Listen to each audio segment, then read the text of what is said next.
Hello again, it's me.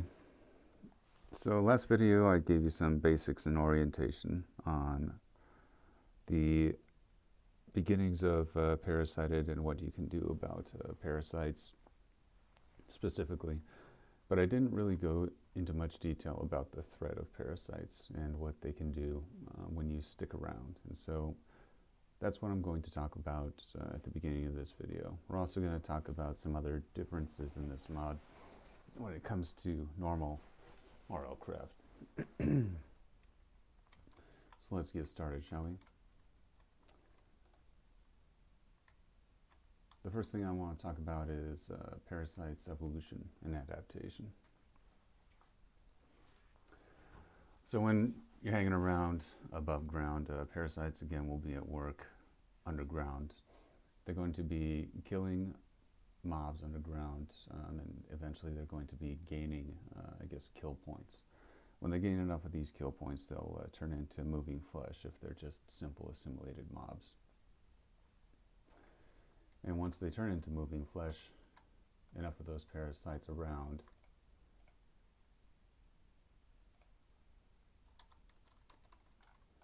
will turn into a primitive. Now, courtesy of SRP Extra, we have a wand that turns mobs directly into moving flesh. So let's turn them into moving flesh and see what happens.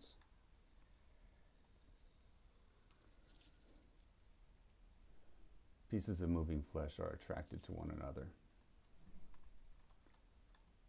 but they don't have like that big of a range. So we need to do this one more time. Get out of here.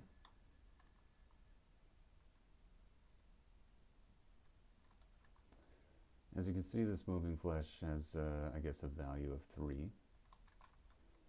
And let's see if I can turn this one into moving flesh fast enough.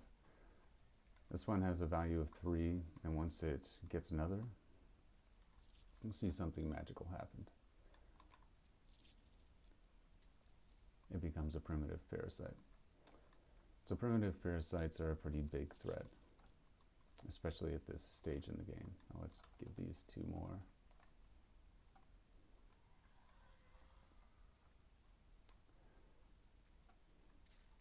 This one, the bolster, it gives buffs to nearby parasites. But there are others. We'll go through them now.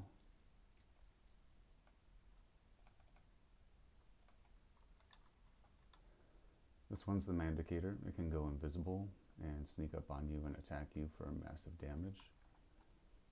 The Tizoon here, it stays underground.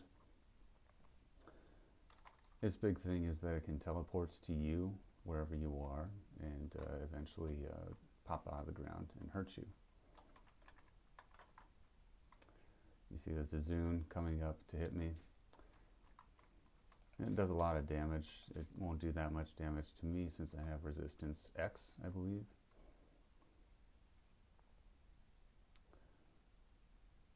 We have the Yellow Eye that many people know about. Yellow Eye is able to stay away from parasites pretty well. It flies and shoots.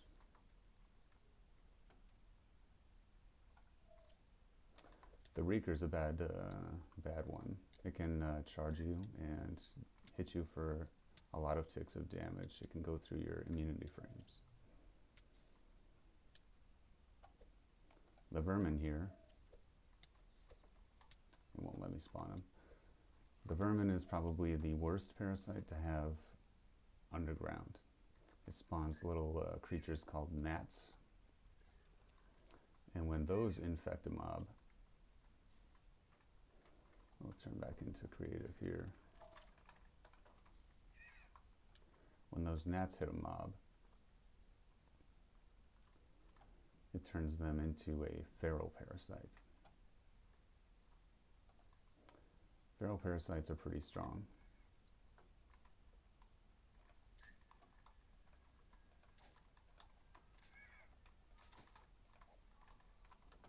I'll get rid of these guys so we can see what ferals can do.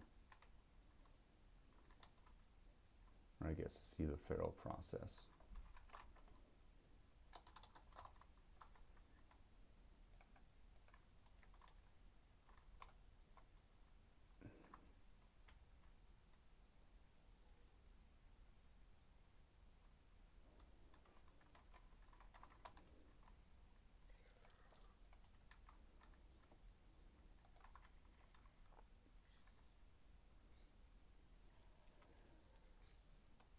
As they send these little gnats down into that zombie, it quickly converts him to a feral human. Now a gnat's converting a normal mob into a feral version or hijacking, typically not assimilatable, or a mob that's not capable of assimilation. When they attack those mobs, it gains points as well. And as you can see, this vermin doesn't directly attack mobs. It rather just sends these gnats down to assimilate them or turn them feral. And so vermin are probably the biggest threat when it comes to gaining points at a given phase, because of their capacity to, let's see,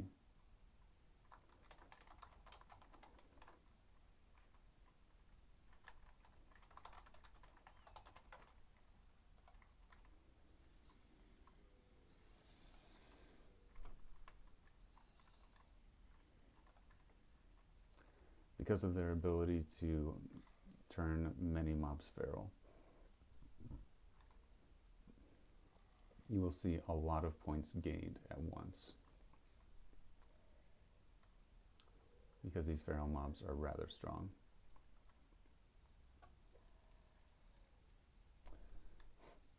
So if you're hanging out above ground and you're giving room for a vermin to spawn under your feet, then you're going to be having a very bad time very quickly. Maybe you'll get lucky, maybe it won't be a vermin, but they create the biggest problem.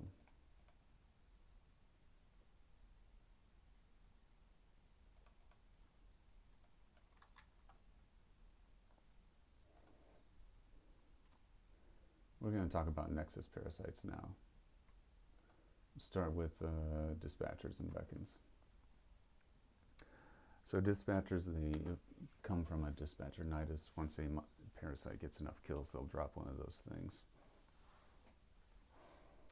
But they consume and evolve parasites. They can deploy parasites to the player's location and grant a number of buffs. Some buffs to keep in mind are heightened senses and link. Heightened senses allow them to see you from farther away, while link grants them access to colony-based adaptations on a global scale. Beckons are a little bit like dispatchers, but they do not deploy parasites far away. They just spawn them in with biomass.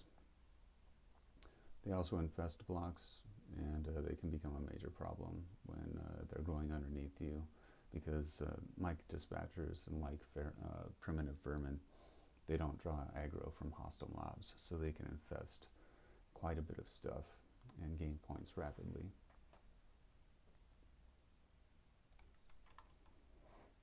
Let's go down to where these typically will spawn and see them at work. Got a beckon in this dispatcher here, and we're going to put a couple of zombies around.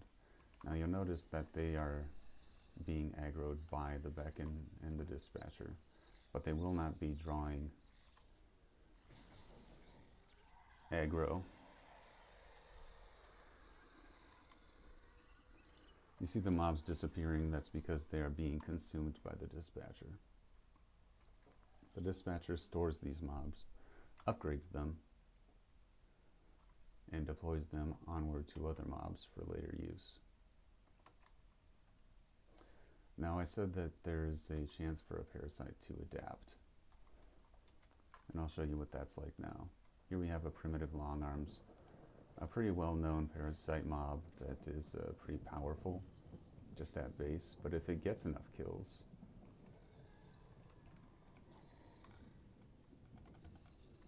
then it can always adapt.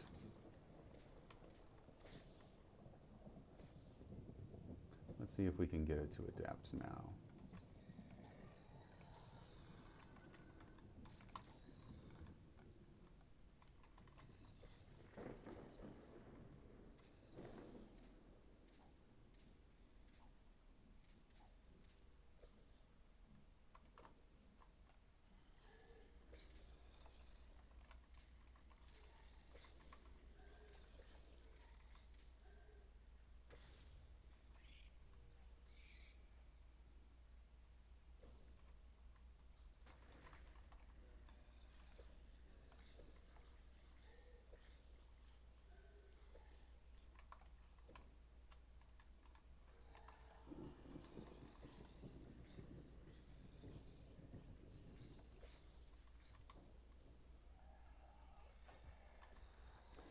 Anyways, with enough kills, they will adapt. I'm not sure why it's not happening now, but this is what it will look like when they do.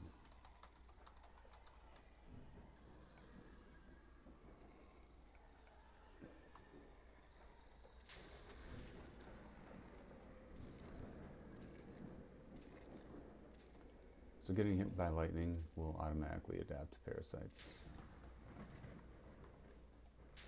They don't really upgrade from this point.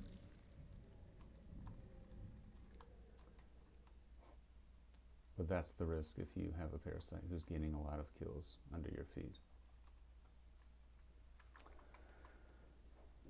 That's all to say for that for now. We're going to talk now about lure components and how to get them. So you may be unwilling to be underground at any given phase because of the parasite and the cave mob threat.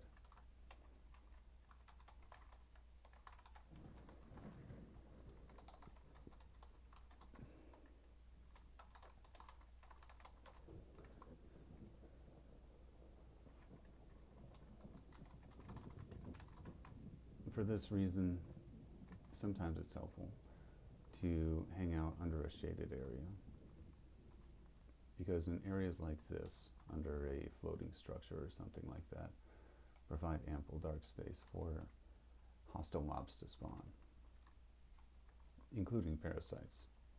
So if you are around a place like this, or maybe the mouth of a cave, maybe you can draw aggro from buglins or ruptors that happen to spawn in. Now, none are spawning right now because I just got here and I changed the phase right here, but it can happen, and it can happen fairly quickly.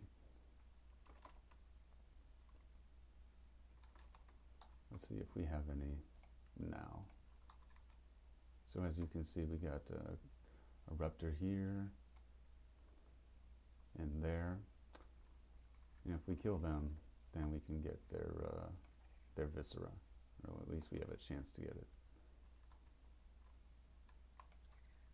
There we go. So you don't have to go underground and brave the very difficult spots to get these lure components.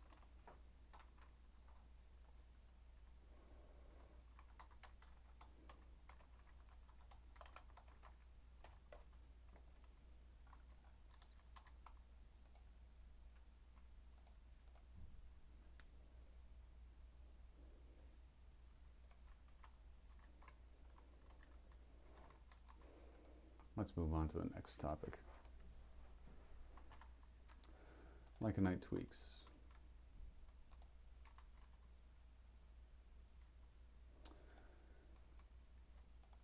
So lycanites are different in this version, thanks to the mod Lycanite Tweaks by CDSTK. A couple of things to know about this. Dungeon lycanites are stronger than naturally spawning creatures, but they also drop better stuff.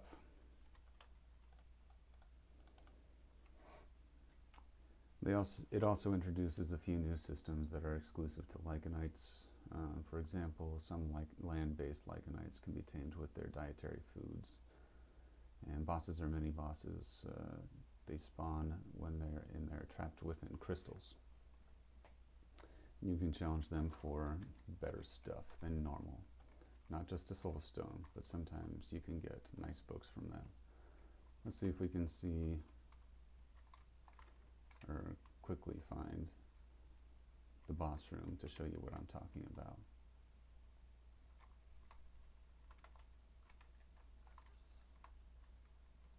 Here we go. So this is the Lycanite Tweaks boss crystal. As you can see, this looks a lot different from normal. Now let's see what happens when we go into survival and spawn this thing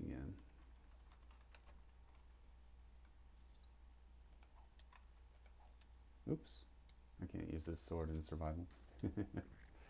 Anyways, the crystal, it locks onto you, and if you back up from it or interact with it by punching, then it can spawn in the boss. Let's go back into creative so I can actually use this sword. Let's kill Pom Kong.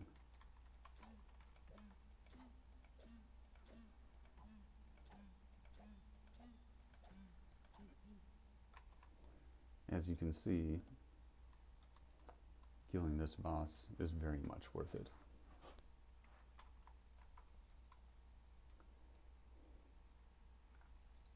But all the Lycanites that do spawn have a chance to get a level boost based on your current gear.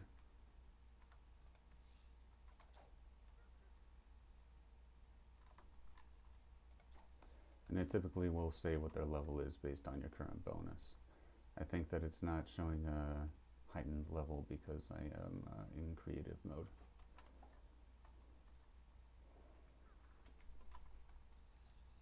But that's enough about Lycanite Tweaks for now. There are also many boss crystals that can spawn, and they are colored white, but they look about the same as dungeon crystals. They won't lock onto you. You definitely have to punch them to get them to spawn in. Another thing that's different is potion rings. And this is kind of like a beta 2.10 type of thing. But potion rings were once very accessible and easy to craft. Now they are riskier to obtain. The strength, speed, and regeneration rings have new recipes, but the other ones of the past have not changed in the recipe. Here's the speed ring recipe. You need amethyst from jungles. For the strength ring, you need an eye of the cyclops. And for the regeneration ring, you need a hydra heart.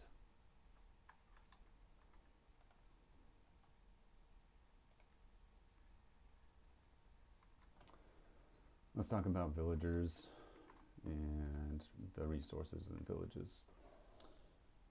As usual, villages are guaranteed to have waystones and frequently have free enchantments and a lot of trades that you can use for XP. If you're desperate for a clock, there's redstone in some of these structures, like the libraries. Another thing to know about villages is sometimes you can find a horse that spawns naturally wearing horseshoes. So let's saddle up on this boy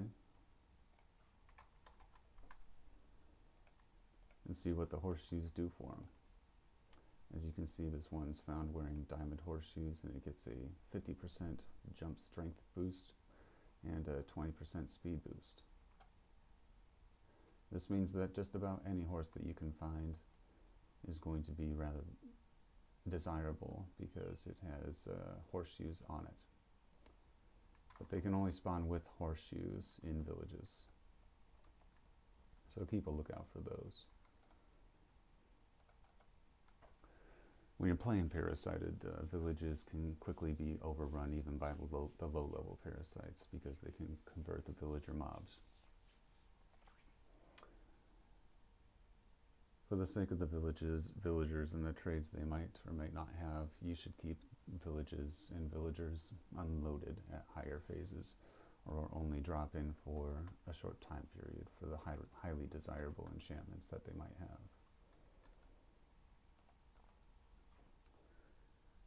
To make this easier, the automatic logging of white shirt villagers is usually enabled on the Antique Atlas auto marker. Make sure to find your keybind and set the auto marker to a easily rememberable keybind, so you can get out after auto marking them before trouble brews below. So as you can see, we have a couple of things that have already been auto-marked on this atlas. Let's look at our keybind. It's called Mark White Shirts, and this is the marker that I use, Alt+E, but you can have your own, that's for sure. And take a look at my atlas. As you might have seen, we have some white shirts that have been marked. Now let's say one of these is a librarian and you trade with them. The trades will automatically be populated on the auto marker. This guy might be a librarian, let's see.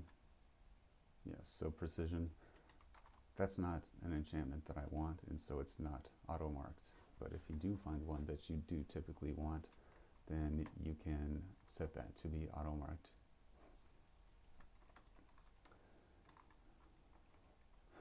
Also, notably, this mechanism that many know about is a redstone mechanism, and so you can find redstone dust from this structure, and this can help you in making a clock in order to gain access to your mine palace.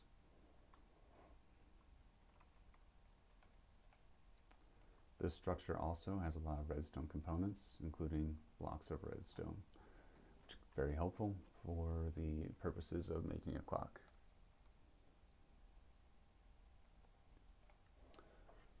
We'll speak a little bit about mobility. Amphitheres are a little bit different. As usual, you find them in jungle biomes, but you can now equip them with armor and hats. Putting full silver armor on an Amphithere will give it the cure effect, which, as you may know, is very desirable.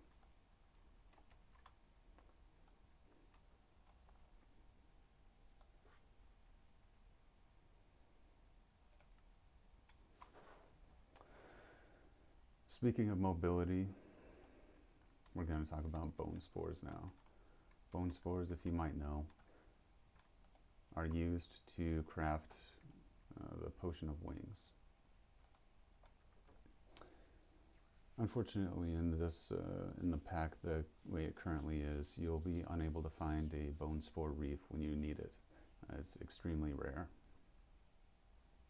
But you can always find bone spores in the chests of the dangerous nether cities. You have to beware those lycanite spawns in these dungeons. So I actually found 3 chests with bone spores in this particular nether city. Here's a chest with one.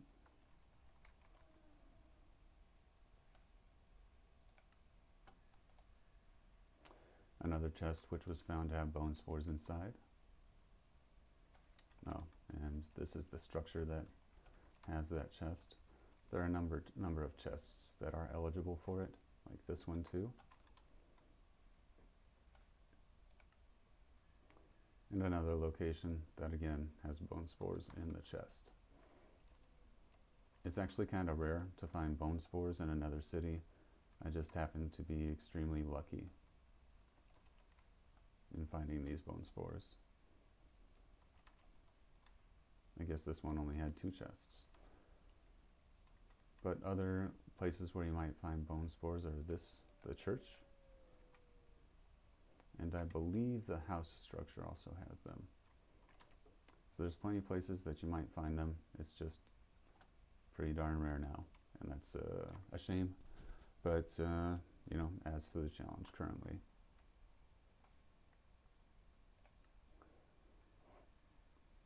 Our last point for this video is entering the Lost Cities dimension. You actually are unable to enter the dimension until you reach Phase 5 in the overworld. This is actually a decrease from the old requirement, which was Phase 6. If you want, you can sleep to increase point gaining and phase increasing the fastest.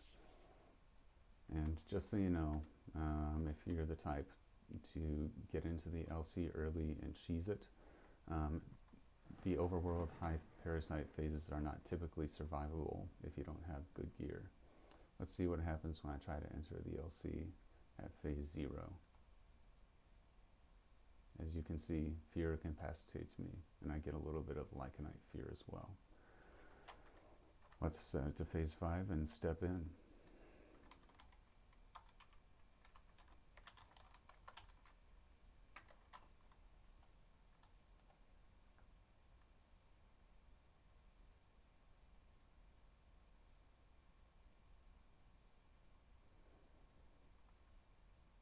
So welcome to the Lost Cities dimension.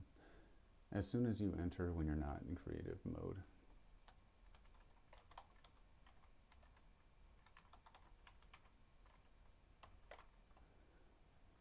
you will almost immediately enter into phase 8.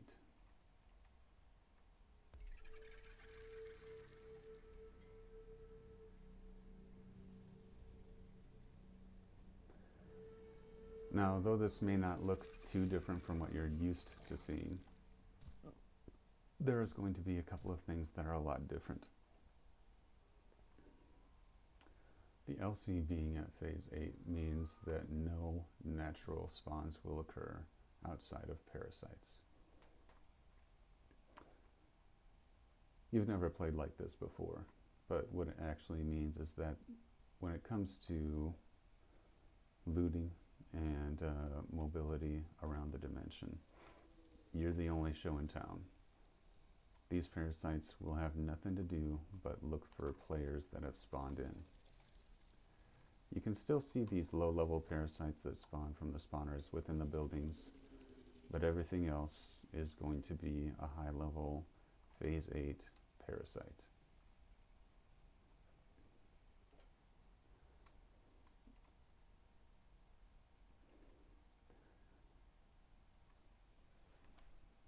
And it's pretty difficult.